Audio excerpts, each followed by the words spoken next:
Bueno, ahora vamos a continuar con la parte 2. Digestión anaerobia. La digestión anaerobia es un proceso anaerobio de biomasa suspendida. Se utiliza especialmente cuando las aguas residuales tienen una gran carga contaminante. Consiste en la descomposición de la materia orgánica, que genera como producto final un gas de alto contenido energético, llamado biogás, formado fundamentalmente por metano de 60 a 80%, dióxido de carbono de 40 a 20% y trazas de otros elementos como sulfuro de hidrógeno. Este biogás es susceptible de ser utilizado como combustible para la generación de energía térmica y o eléctrica. El proceso de digestión anaerobia se realiza en tanques completamente cerrados, en los que intervienen varios tipos de microorganismos. Entre los más importantes y específicos de este proceso están, por un lado, las bacterias productoras de ácidos y por otro las bacterias productoras de metano. Las bacterias productoras de ácidos transforman la materia orgánica compleja en productos intermedios. Las bacterias productoras de metano actúan sobre dichos productos intermedios transformándolos en gases y subproductos estabilizados. El proceso que se origina es lento y requiere unas condiciones determinadas. La primera fase del proceso se denomina fase ácida, con un pH por debajo de 6.8. La segunda fase se denomina metánica, la cual aumenta el pH a valores de 7.4. Estas bacterias son muy sensibles a los valores de pH y se inhiben con valores inferiores a 6. Acá puede ver algunas configuraciones de algunos reactores típicos empleados para el tratamiento anaerobio de agua residual. Acá tienen una digestión anaerobia de mezcla completa, que es con agitación constante, proceso anaerobio de contacto, lecho compacto de flujo ascendente, ingreso y salida por la parte alta, un manto de fango anaerobio de flujo ascendente tipo USB, lecho compacto de flujo descendente, un lecho fluidizado, alimentación de lecho expandido, un filtro poroso en lecho mojado de doble nivel y la separación de sólidos por membrana, un contacto anaerobio combinado con refino aerobio, con un proceso aeróbico intermedio, que es este, y la alimentación USB con separador incorporado, que es este. Un reactor compartimentado, como es este, que tiene diferentes cámaras o celdas. Reactores anaerobios.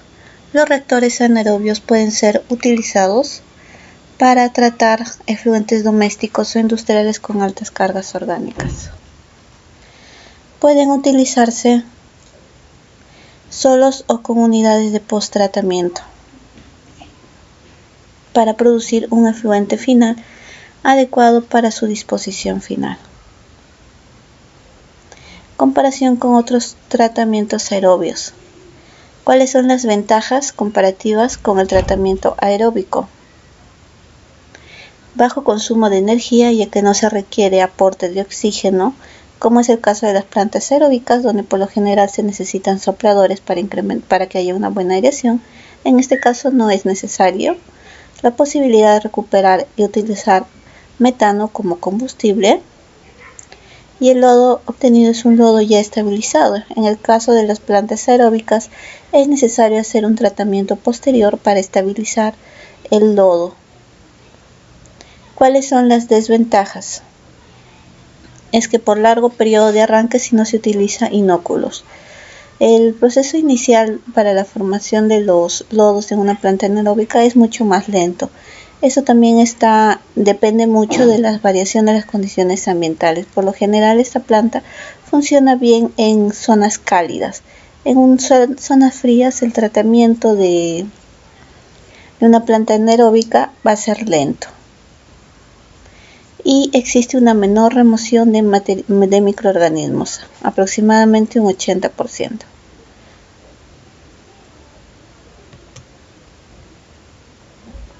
Los reactores anaerobios, la digestión aerobia, MO, que son compuestos orgánicos complejos, que pueden ser carbohidratos, proteínas, lípidos. Por intermedio de hidrólisis se disgregan a compuestos orgánicos simples, que pueden ser azúcares, aminoácidos.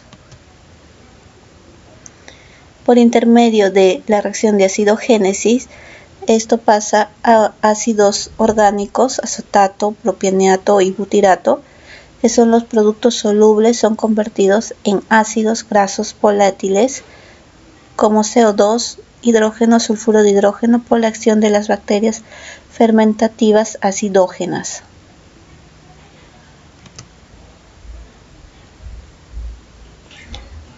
Y por reacción de la acetogénesis, los productos generados en la etapa anterior son transformados en sustrato para las bacterias metanogénicas. Se transforman en acetato, en hidrógeno y en CO2.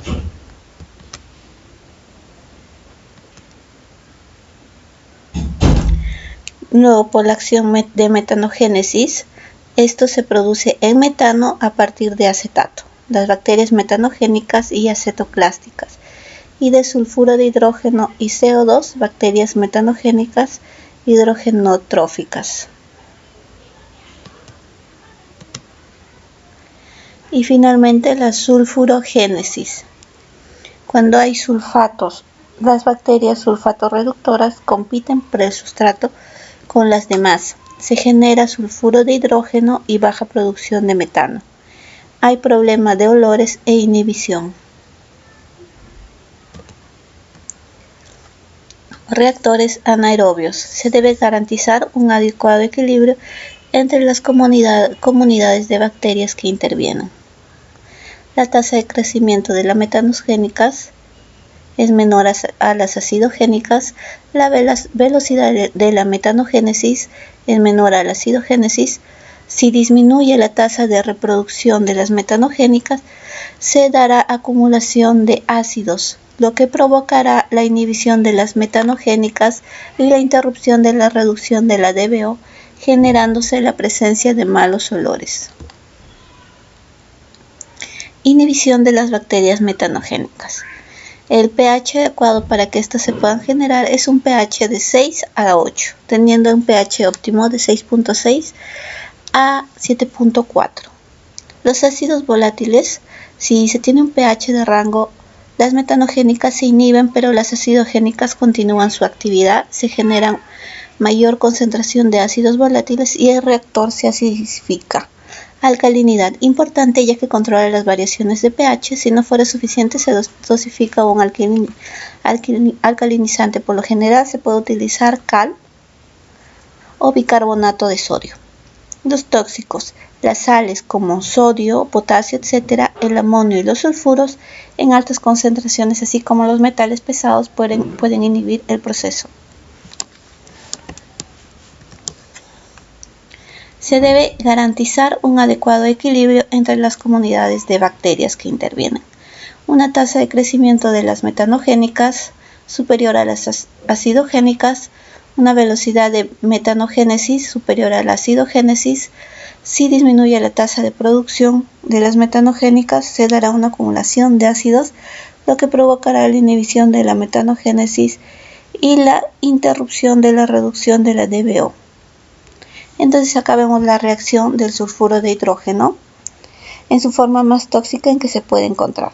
Tenemos el sulfuro de hidrógeno acá, esta es la fórmula, se disgrega en iones hidrógeno y iones sulfuro, formándose dos iones de hidrógeno y 2 iones de azufre.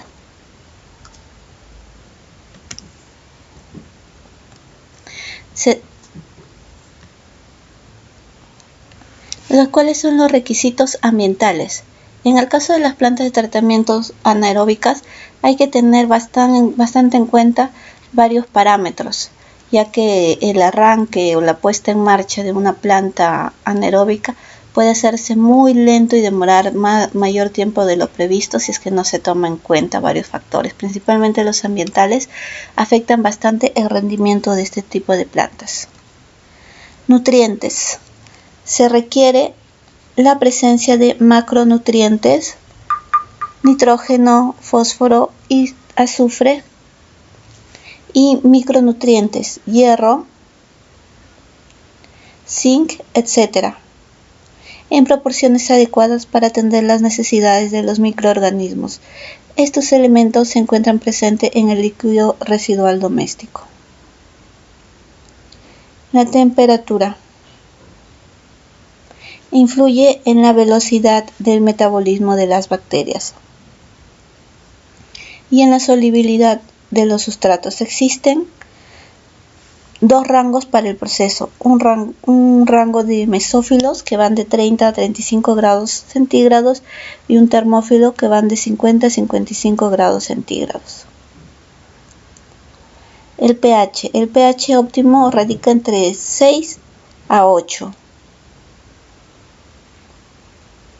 para que no se inhiba el proceso por las metanogénicas y tiene que haber una ausencia de oxígeno disuelto.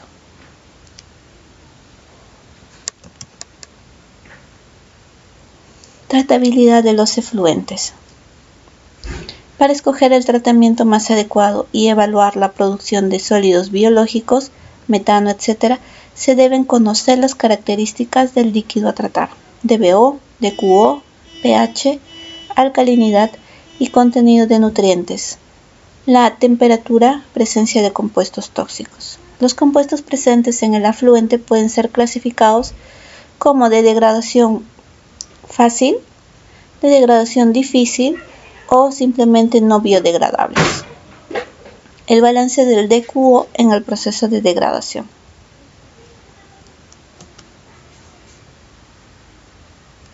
Tenemos el DQO total y tenemos el DQO recalcitrante y el DQ2 que puede ser degradado biológicamente.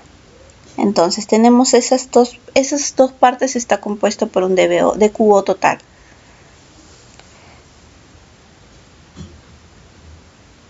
Las dos partes pueden ser degradadas por las bacterias, la parte biológica por las bacterias anaeróbicas y la parte recalcitrante no se va a poder degradar. Entonces va a haber una proporción mínima del DQO que no va a ser que no va a degradarse, ¿no?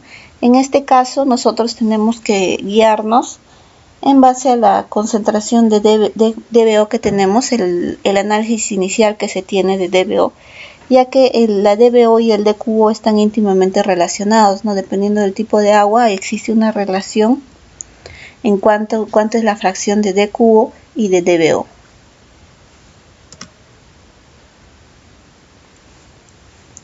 La materia orgánica biodegradable será consumida por los microorganismos fermentativos, siendo convertida en células y ácidos grasos volátiles.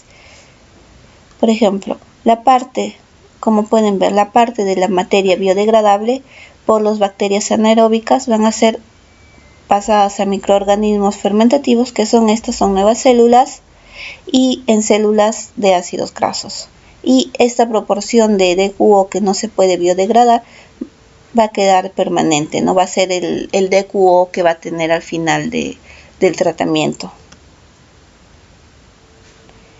A la par, los ácidos grasos también se van a transformar en metano en una fracción y una parte se va a quedar como ácidos grasos.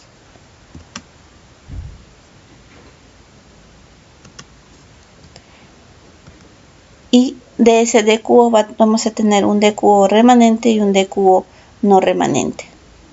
¿Por qué? Porque este DQO recalcitrante, ese siempre va a quedar permanente, ¿no? Esto no lo vamos a poder tratar. Solamente vamos a tratar lo que puede ser transformado, que puede ser las nuevas células y el metano que va a salir como parte de DQO. La remoción de DQO y producción de metano en el proceso. La remoción de DQO se da en la etapa final metanogénica, donde se forma metano, muy poco soluble. La materia orgánica inicial termina siendo liberada a la atmósfera en forma de metano, reduciendo así el contenido orgánico del efluente.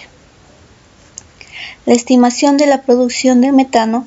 En el proceso de degradación de la materia orgánica se libera metano, el cual será luego oxidado a CO2 y agua para completar el ciclo de carbono. Acá pueden ver cómo la glucosa, esta es la fórmula de la glucosa, C6H12O6, se convierte por medio de una reacción en condiciones anaeróbicas sin presencia de oxígeno en CO2 y en metano. Para evaluar la demanda de oxígeno del proceso se deben considerar los productos generados, CO2 y metano. Como el CO2 se encuentra ya en la forma más oxidada, la única demanda de oxígeno será la correspondiente a la oxidación de metano. De la ecuación de acá tenemos, de la ecuación anterior, acá podemos ver que tenemos 3 moles de dióxido de carbono y 3 moles de metano. Ahora, tenemos una mol de metano, una mol de oxígeno que se transforman en CO2 y en agua. Nosotros tenemos que encontrar el peso molecular. Carbono 14, hidrógeno 1. Como son 4 sería 4. Sumando sería 16, 12 y 4. Y la de oxígeno sería 64. El de oxígeno es 16, 2 moléculas y 2 sería 16 por 4, 64. Y de carbono igual sería 16 por 2, 32, más 12, 44. Igual acá 16 más 2, 18, todo por 2, 36 gramos. Entonces tenemos acá, esto nos sirve para determinar cuál es el reactivo, la demanda que vamos a tener de oxígeno, ¿no? Por cada mol de una ecuación ya estequiométricamente balanceada, como es esta, nosotros tenemos que balancear primero nuestra ecuación. Tenemos acá una molécula de carbono, 4 de oxígeno, y acá 2 y 2, 4 de oxígeno. Y de hidrógeno 4, y acá 4, 2 por 2, 4. Entonces confirmamos que está balanceado. Si no estuviera, necesitamos balancear. Y recién sacamos los pesos, como ya les he explicado, ¿no? Tenemos que saber cuál es el peso específico de cada componente, de carbono, de hidrógeno y de oxígeno.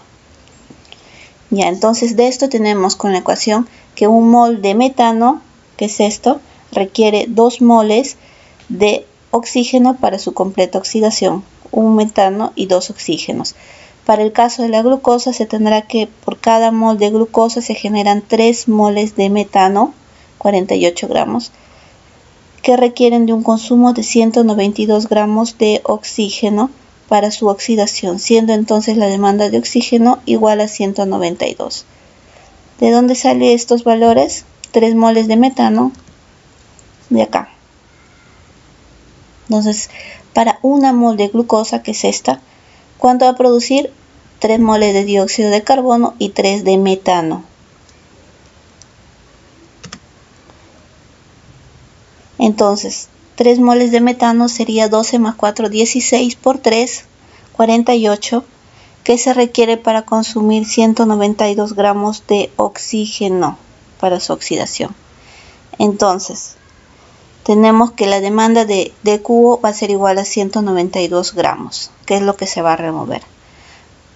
En resumen, cada 16 gramos de metano producido y liberado se consumen 64 de oxígeno. Se remueven 64 gramos de DQO.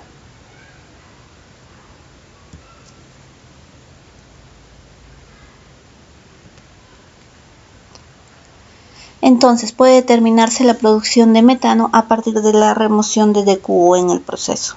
Tenemos acá una fórmula del volumen de metano que se va a liberar en función del DQO convertido en metano, los gramos de DQO removido, sobre los gramos de DQO por una mol de metano, o sea 64 gramos de DQO por mol de metano, en función de la temperatura, ¿no?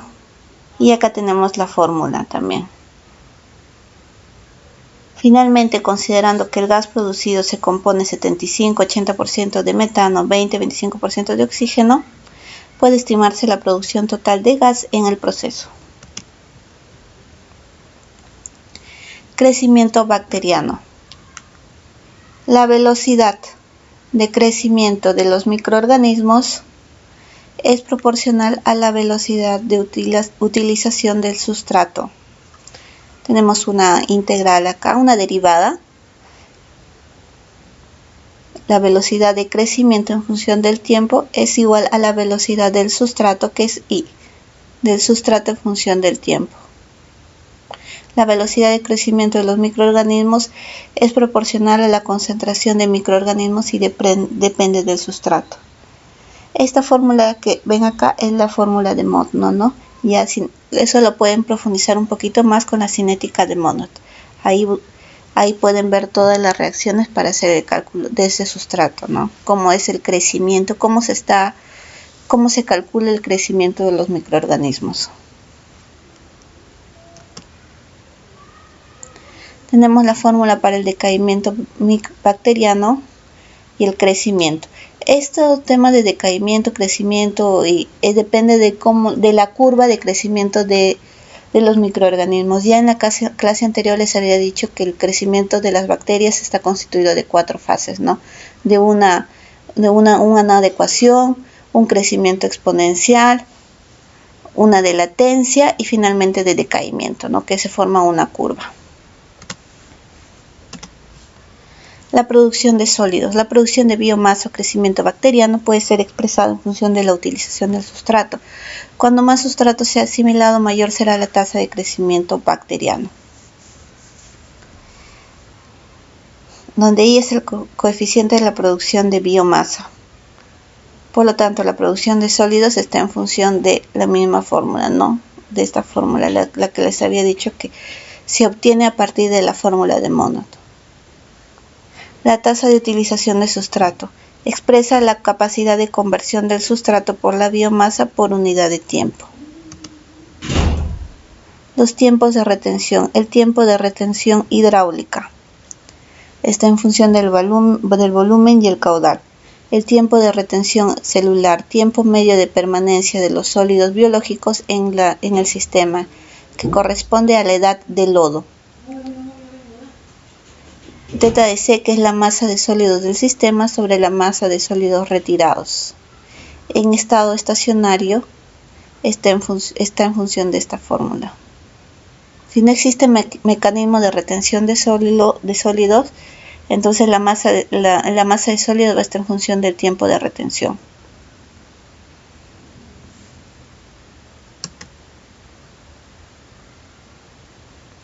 Entonces, para aumentar la masa, el sistema de masas de sólidos, o sea, la concentración de masas de sólidos, de sustrato, sustrato y microorganismos presentes en el lodo, lo que se incrementa es la recirculación, ¿no? Por ejemplo, ingresa el agua a un caudal Q, ingresa al reactor aeróbico, que es esto, pasa por un decantador y se tiene un caudal. Entonces, para nosotros incrementar la cantidad de sólidos, de microorganismos maduros que podemos tener en este lodo, lo que hacemos es incrementar una recirculación, ¿no?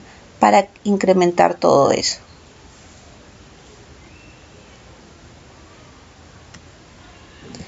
Acá tenemos unos coeficientes que son utilizados para la población bacteriana, ¿no? En cada etapa de la formación de metano.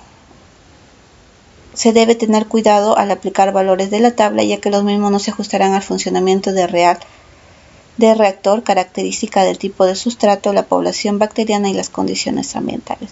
Pues estos son solamente coeficientes referenciales, pero no es exacto a cómo va a funcionar porque está a diferentes condiciones, ¿no? Como les decía, los tratamientos anaeróbicos dependen mucho de las condiciones ambientales. Si es que nosotros tenemos algún tipo de contaminante o no trabajamos a la temperatura adecuada, no vamos a tener un adecuado funcionamiento de la planta.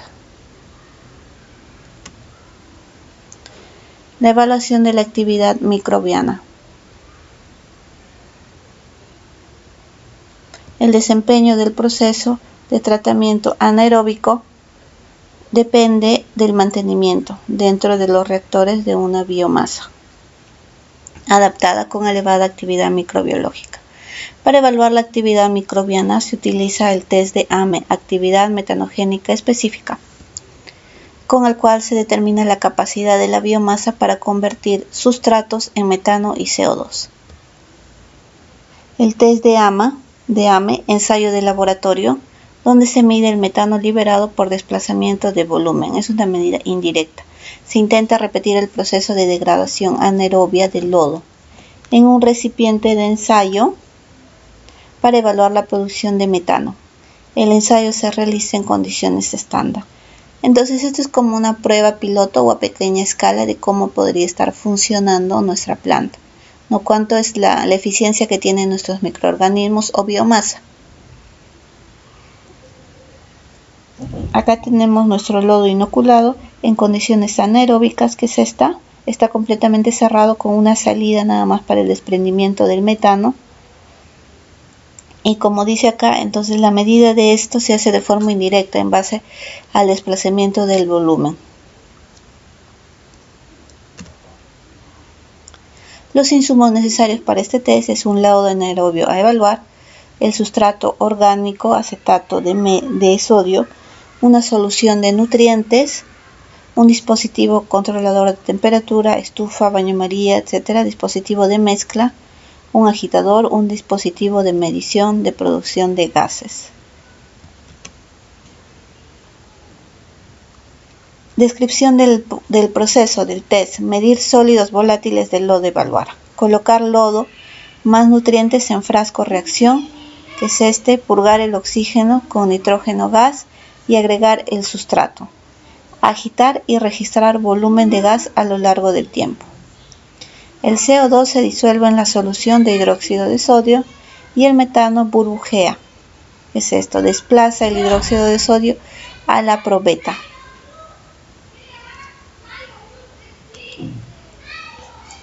Configuración de reactores.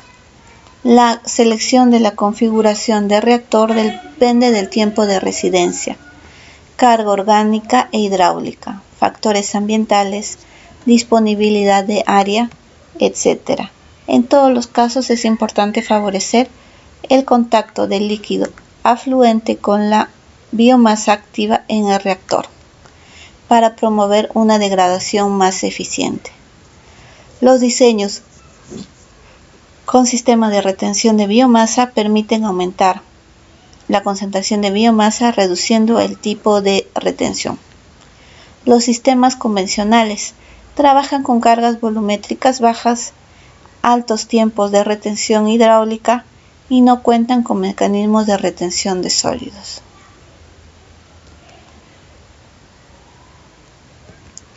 Sistemas de alta tasa.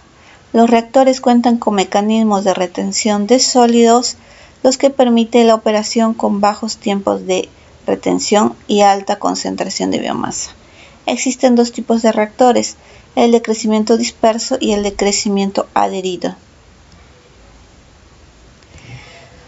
¿En qué consiste el crecimiento disperso? Los microorganismos se adhieren y agregan unos a otros formando flóculos o gránulos que se mantienen suspendidos en el reactor debido a las condiciones hidráulicas. Crecimiento adherido. Las bacterias se adhieren a un medio soporte formado por material inerte como arena, piedra o plástico. Al favorecer el desarrollo y retención de gran cantidad de microorganismos en el reactor, se logran altas velocidades de tratamiento, lo que permite aplicar altas cargas orgánicas en tanques de volumen reducido. Carga orgánica aplicada. Carga orgánica máxima admisible.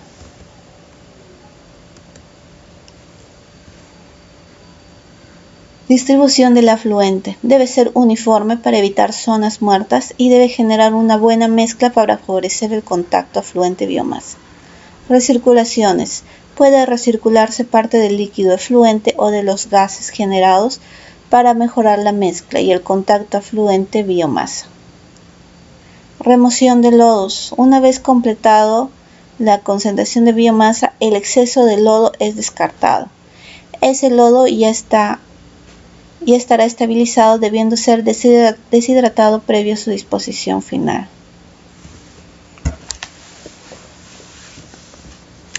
eso tiene mucho que ver con el tiempo de vida del lodo, ¿no? Qué tan viejo o maduro se encuentra el lodo.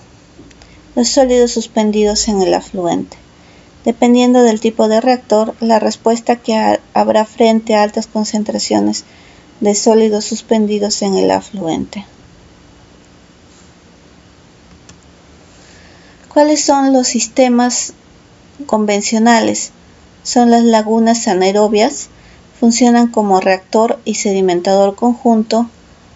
Las fosas sépticas, predominan los mecanismos de sedimentación, depositándose el lodo en el fondo, donde se da la mayor parte de la remoción de materia orgánica. Y digestores anaerobios. Son tanques circulares cubiertos con pendiente de fondo para favorecer el retiro de los sólidos sedimentados. La cubierta de reactor puede ser fija o flotante. Se emplean para aguas residuales con alta concentración de sólidos suspendidos, lodos, primarios o secundarios. La etapa de hidrólisis puede volverse la etapa limitante. Una temperatura óptima para que se dé la hidrólisis es de un rango de 25 a 35 grados.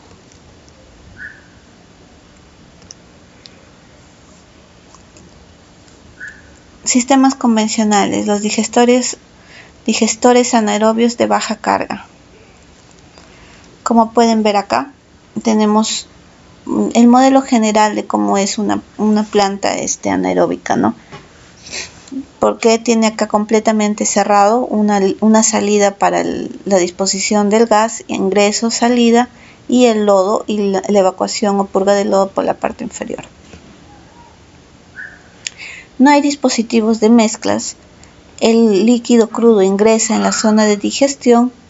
En la superficie se forma una capa de espuma favorecida por el gas que asciende, arrastrando lodo y flotantes. Se purgan periódicamente sobrenadante y lodo digerido.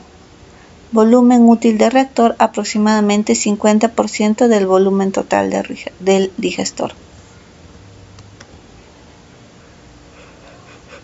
Tenemos acá la fórmula, ¿no? La edad del lodo y el tiempo de retención, que pueden ser de 30 a 60 días, una carga de sólidos de 0,6 a 1,6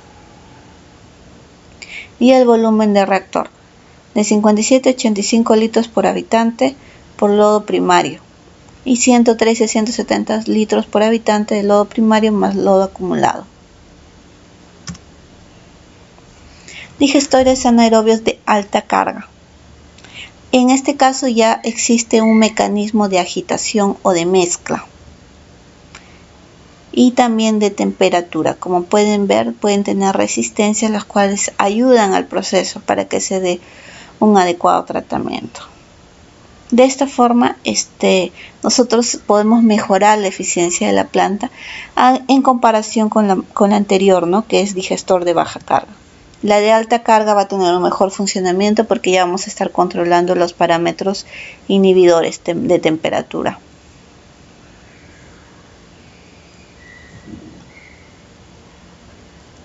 Como pueden ver, en el anterior, tiempo de vida del lodo, tiempo de retención de 30 a 60 días. Ahora ya reducimos el día de 15 a 20 días. Entonces nosotros estamos mejorando el proceso. Los reactores de lecho fijo, filtros anaerobios. A diferencia de los anteriores, donde todo el lodo se encuentra de manera suspendida, en el de lecho fijo podemos observar acá que es un material inerte. ¿Qué es esto? Es como un soporte que va a soportar todo el lodo. Entonces vamos a tener que por la parte baja va a ingresar el agua, va a pasar por este soporte y va a formar un lodo, ¿no? Que va a salir por la parte alta con la producción de gas y los lodos que van a quedar en la parte baja. El manto de material inerte que sirve como soporte para los microorganismos que van formando una capa de biomasa adherida. Parte de los microorganismos quedan retenidos en los intersticios del manto. El flujo de líquido por los intersticios del manto genera la mezcla y el contacto afluente biomasa.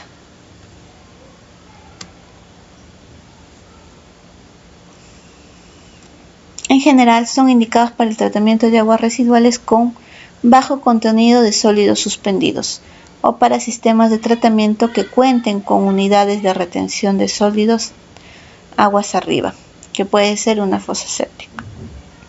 El flujo puede ser ascendente o descendente. El tiempo de retención puede ser de 20 horas y el tiempo de vida o edad del lodo de 20 días. Los reactores de lecho rotativo o los biodiscos son una serie de discos instalados en formas paralelas centradas en un eje giratorio accionado por un motor externo. La biomasa se adhiere a los discos de material poroso, los discos se mantienen sumergidos y el reactor es cerrado. Velocidad de rotación debe permitir la adherencia de la biomasa en los discos y el desprendimiento del exceso de biomasa retenido en los mismos.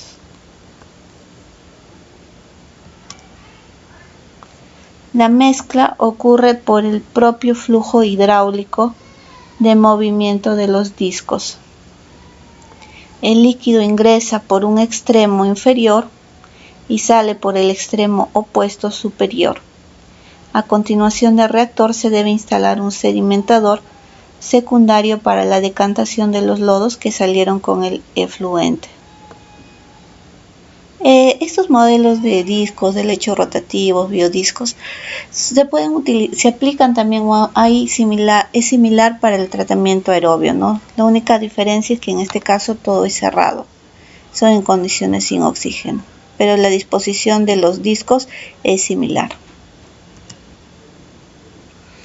Los reactores de lecho expandido o tipo RALF, el reactor contiene un manto de material inerte que se mantiene expandido por la velocidad ascensional del líquido al que se adhieren los microorganismos. La diferencia entre ambos reactores está en el grado de expansión del manto de lodo. Fluidización, movimiento de las partículas del lecho se vuelve libre en relación a las demás. Un lecho expandido puede ser de un 10 a 20%, un lecho fluidizado mayor al 30%. La expansión del lecho mejora el contacto afluente biomasa y evita problemas de obstrucciones como en los filtros anaerobios. El manto puede ser de arena, antracita, PVC, que es esto este es el manto, el lecho fluidizado, que puede ser con un diámetro de 0,3 a 3 milímetros, cerca del 10% del volumen del reactor. En la parte superior de la unidad se ubica un sedimentador que evita la salida de partículas de lodo con el efluente. Acá pueden ver otra disposición ya de reactor RAFA. Tenemos cómo está ingresando el efluente, como tenemos acá el lecho, todo el lecho, este manto todo el lecho, el material inerte que soporta, unas placas y por acá el biogás.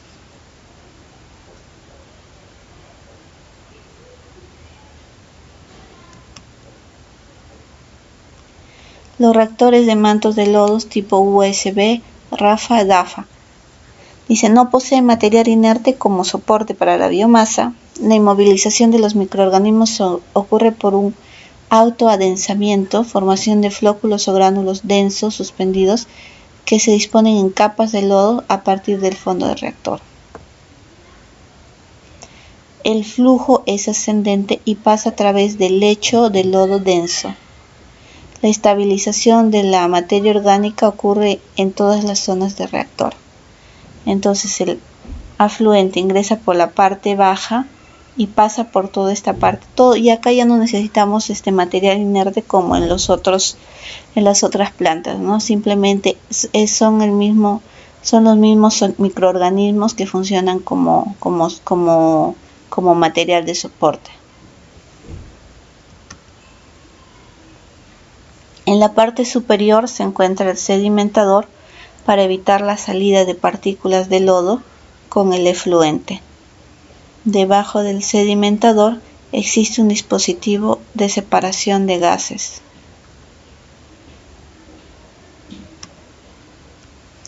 Sistemas combinados. Pueden emplearse sistemas integrados de reactores anaerobios como primera etapa, con otros reactores biológicos para post-tratamiento, de modo de asegurar un efluente de alta calidad. Reactor anaerobio y un reactor anaerobio, que puede ser una fosa séptica y un filtro anaerobio. En la fosa séptica se retiene y degrada la fracción de partícula de materia orgánica por sedimentación, mientras que la fracción soluble es tratada en el filtro anaerobio. Luego, el otro tipo puede ser un ASB más un filtro anaerobio. El efluente del UASB puede retener sólidos suspendidos de pequeño tamaño que pueden ser retenidos en un filtro anaerobio. Luego, un reactor anaerobio más un reactor aerobio, que puede ser un USB más barros activados, o filtro biológico o laguna aireada. Con el tratamiento aerobio posterior se logra remover la materia orgánica remanente y otros elementos, obteniendo efluente de alta calidad. Desinfección de efluentes anaerobios. Puede ser lagunas de maduración para reducir el contenido de microorganismos patógenos. Disposición en el suelo. Se puede lograr la remoción de los patógenos antes de alcanzar los cuerpos de agua. Desinfección puede ser con cloro, generación de subproductos indeseables o con ozono, que tiene un coste elevado. Diseño de reactores USB.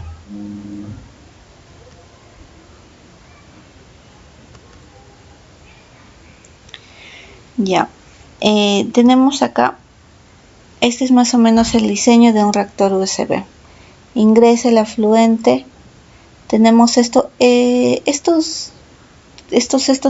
partes metálicas que llegan a ser de reactor, es para evitar que todo el lodo vaya directamente y pase por el efluente, ¿no? Entonces lo único que hace es dejar abiertos unos canales, que son estos, para que solamente pase el agua con menor cantidad de sólidos. En la zona inferior se desarrolla una capa de lodo concentrado, que es esta, de 4 a 10%, con buenas características de sedimentación, que es esta, la capita de lodo. Sobre esa capa se desarrolla una zona de crecimiento bacteriano más disperso, un manto de lodos, en el que los sólidos presentan velocidades de sedimentación más bajas. La concentración de lodo en esta zona es de 1.5 a 3%. El manto de lodo es esto, ¿no? Es un poco movible, por así decirlo, ¿no? Porque no es tan pesado como la parte de los lodos que se quedan en la base. Tenemos, como les decía, esta parte que es como un separador, que va a hacer que solamente el agua con menor cantidad de sólidos pueda pasar por esta especie de canal, llegue a la parte alta y salga por una especie de vertedero. En la zona superior hay un separador, que es esto, un separador gases sólido líquido, que ayuda a retener el lodo dentro del reactor. Sobre el separador se ubica el sedimentador, donde el lodo sedimenta y vuelve a compartimiento de digestión.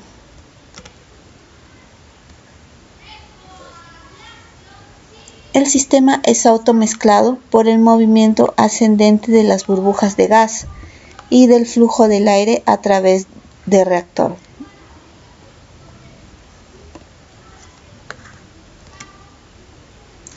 En general, para que tengas un lodo maduro, una biomasa adecuada es superior a 30 días, por lo que el lodo excedente es descartado y ya se encontrará estabilizado.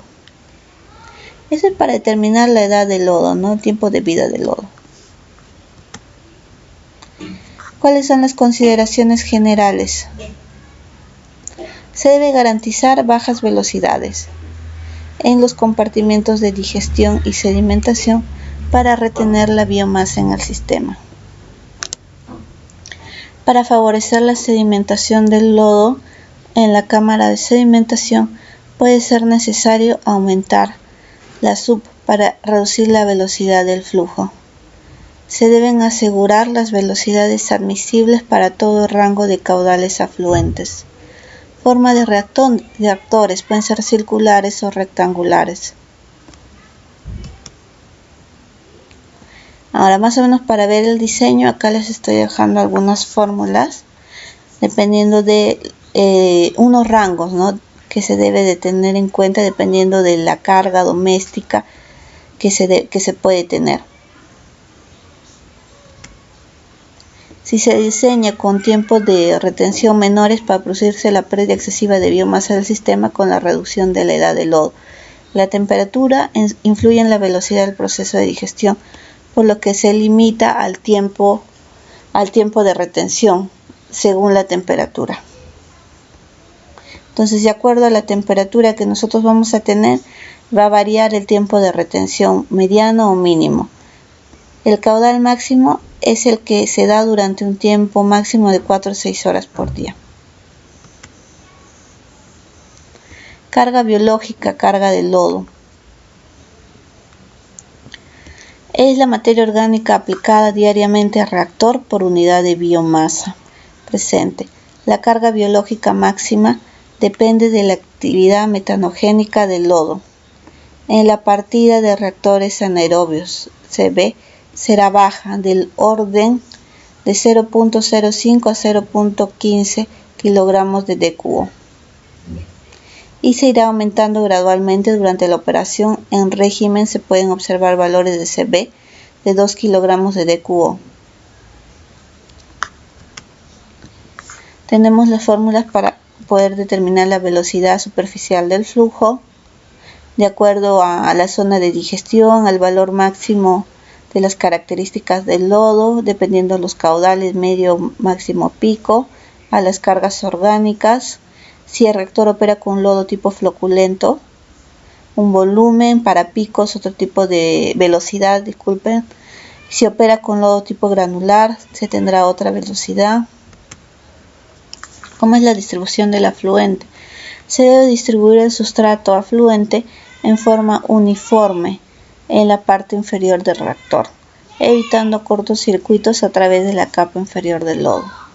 Esto es fundamental cuando se tratan líquidos domésticos o la temperatura de operación es baja, ya que la producción de gas no es suficiente como para lograr la mezcla adecuada. El sistema se diseña a partir de un canal de distribución ubicado en la parte superior que distribuye el afluente a través de tubos que descargan el líquido en la zona inferior del reactor.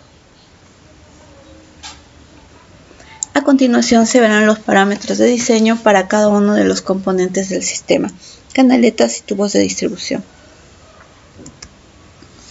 Más o menos esa es la distribución, el esquema que se debe tener para un reactor USB que sea un tanque circular o rectangular.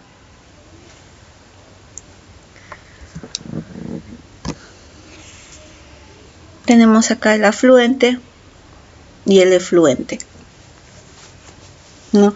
Cómo ingresa el afluente, ingresa. Acá tenemos los separadores, que son estos.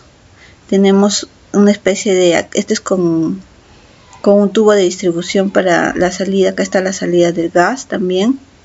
Entonces todo este lodo va a formar acá una especie de manto que se encuentra en la parte baja, y vamos a tener una abertura para los decantadores, para acá, que pasa, y de acá a dónde va a salir, a un vertedero. Entonces esta es la distribución que se va a hacer del afluente, ¿no?, para ambos lados. Entonces es simplemente el ingreso de agua a media altura que va a pasar en un tiempo determinado de retención por el reactor en condiciones anaeróbicas, formando lodos suspendidos. Todos estos se encuentran suspendidos, y luego hay como unos soportes acá que evitan que el paso de gas salga, y también que los sólidos que se encuentran suspendidos también pasen, ¿no? Tenemos el afluente, ingresa, se distribuye a ambos lados. ¿Ves acá? Es un vertedero. llegan a la parte baja, reaccionan con todo el lodo que se encuentra acá suspendido y salen. Estas especies es como una especie de sedimentador. El agua más clara siempre va a la parte alta y sale por este vertedero. Esto funciona, es similar, el funcionamiento es similar. Distribución del afluente: ingresa, sale por estos compartimientos, sale, se distribuye a ambos lados, para acá y para acá. Esta es la abertura del decantador. A diferencia del otro, que es para un costado, pueden ver para acá. Este es diferente. Tiene dos aberturas por acá. Entonces por acá va a pasar por la parte media, es donde va a pasar el lodo o el agua ya un poco tratado, ¿no? Cuando ya tenía un tiempo de retención con el lodo y toda la biomasa que se encuentra, el agua ya tratada va a pasar por acá, por estos dos. Es como una especie de canal, ¿no?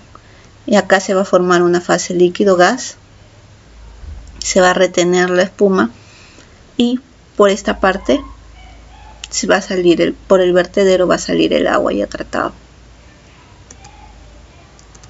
Como les decía, ingresa, pasa el agua, reacciona con la biomasa, ingresa a los decantadores, sale por el vertedero.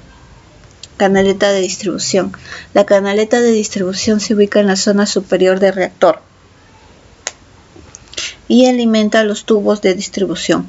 Conviene que la canaleta se divida en compartimientos, en cada uno de los cuales se ubique un tubo de distribución. Mejor respuesta frente a obstrucciones.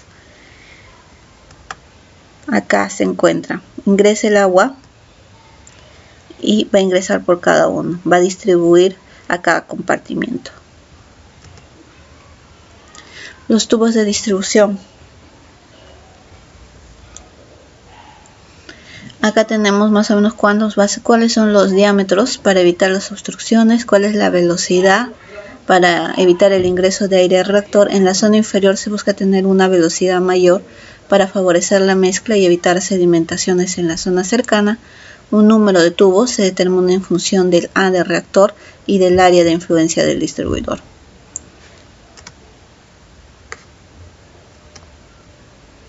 Separación de gases. Las dimensiones deben ser tales que permitan la formación de un área de interfase líquido-gas suficiente para permitir la liberación del gas generado. El gas, al liberarse, deberá vencer la capa de espumas, pero sin arrastrar partículas de lodo hacia las tuberías de salida de gas. Entonces, la tasa de liberación de gas está en función de la producción esperada de gas sobre el área de interfase. Se recomiendan valores de producción de gas de 1 a 3 metros cúbicos por metro cuadrado hora, por lo que determinando la producción de gas esperada se puede obtener el área de interfase. Separador de gases y sólidos líquidos. Entonces, esta es la planta USB, por ejemplo. Por acá sale el agua, pero por acá sale el gas, ¿cierto? Entonces por acá va el gas, tiene un sello, medidor de gas, un dispositivo cortachama y un quemador. En algunos lugares estos gases no se queman, sino se reutilizan y algunas plantas pueden hasta funcionar con el mismo gas que se obtiene de los reactores. Separación de sólidos. El sedimentador. La profundidad de la cámara de sedimentación es de 1.5 a 2 metros. La tasa de aplicación superficial y tiempo de retención. Según puede ser un caudal medio, máximo o de picos, tenemos una velocidad y un tiempo de retención en horas. Las paredes del sedimentador pueden ser mayor a 45 grados. La instalación de deflectores debajo de las aberturas de ingreso al sedimentador, sobresaliendo de 10 a 15 centímetros para evitar el ingreso de gases.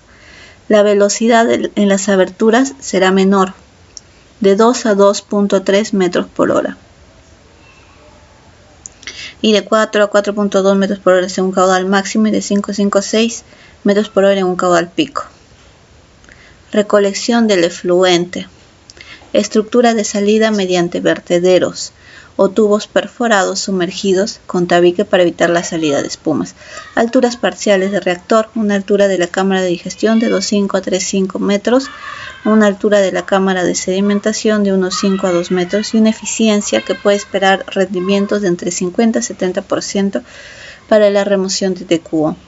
En base a datos experimentales se estimaron una remoción de DQO de 100, de DBO de 100 y de sólidos suspendidos de 250 sobre el tiempo de retención. Entonces estas son fórmulas que van a depender del tiempo de retención que nosotros vayamos a tener. Sistema de descarte del lodo. Es la eliminación del lodo que nosotros vamos a tener en la planta. Cada cierto tiempo nosotros tenemos que estar purgando lodo para evitar que nuestro manto de lodo sea demasiado alto. En forma periódica se realiza la purga del lodo en exceso presente en el reactor y del material inerte sedimentado en el fondo de la unidad.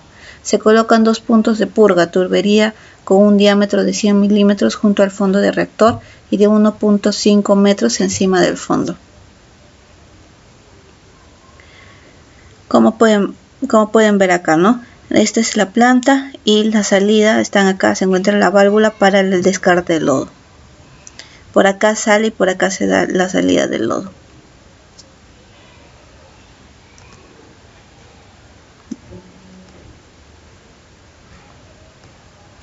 Configuración de la norma, una norma brasileña de referencia. El tratamiento complementario para efluentes, fosas sépticas.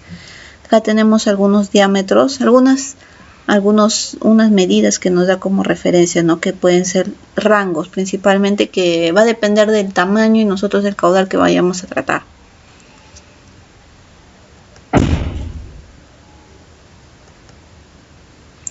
El medio de soporte debe promover la uniformización del flujo en el reactor, mejorar el contacto entre el líquido afluente y los sólidos biológicos en el reactor, permitir acumulación de gran cantidad de biomasa y actuar como barrera física, evitando la salida de sólidos con el efluente. ¿Cuál es el requisito? Estructuralmente resistente, biológica y químicamente inerte, alta área específica, elevada porosidad, forma no achatada o lisa y bajo costo. ¿Cuál es el objetivo? Soportar el peso propio más los sólidos biológicos, que no haya reacciones entre el lecho y el microorganismos, adherencia de mayor cantidad de sólidos biológicos, reducir la posibilidad de colmatación, garantizar la porosidad elevada, viabilizar el proceso desde un punto económico. ¿No? Estos medios de soporte, en algunos casos se utilizan piedras, se utiliza material sintético, plástico, etc. Como pueden ver acá, cuarzo, granito, bloques cerámicos, PVC, esferas, etc. Lo que se pretende con estos materiales de soporte es que incremente el área de contacto, ¿no? Donde todas las bacterias, la biomasa se adhiere, se queda pegada a esta esfera que puede tener, se adhiera ahí. Y para esto es necesario que este material de soporte no vaya a reaccionar, sea económico y tenga porosidad para que se adhiera bien, ¿no? Parámetros de diseño: el tiempo de retención hidráulica, en general se diseña en función del tiempo de retención, salvo que se trate de un líquido muy concentrado, en cuyo caso se diseñará en función de la carga orgánica. La carga orgánica se limita a un valor máximo de 16 kilogramos del DQO por metro cúbico día, pero en general se trabaja no superando los 12 kilogramos por metro cúbico día. La velocidad superficial se limita a valores inferiores de 1 metro por hora, de modo de evitar arrastre de sólidos con el efluente. ¿Cuáles son el volumen de los filtros anaerobios? El volumen útil. Tenemos acá una fórmula de volumen en función de los números de habitantes, la contribución por los litros que da cada habitante y del tiempo de retención. ¿Cuál va a ser el área en función del volumen, de la altura, la eficiencia que se puede tener en base al tiempo de retención y a los datos experimentales? Para el diseño en sí de estas plantas de tratamiento, por lo general se hace una planta piloto. Se puede utilizar esa planta piloto en base a la calidad del agua que nosotros vamos a tratar. Parámetros de diseño. Calidad del efluente final. Estimada la eficiencia, puede calcularse la calidad prevista.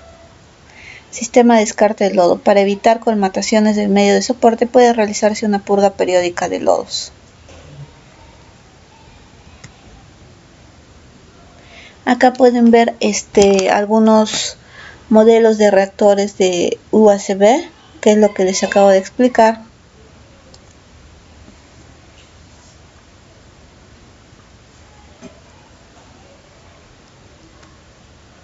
La salida, esta es la salida del agua.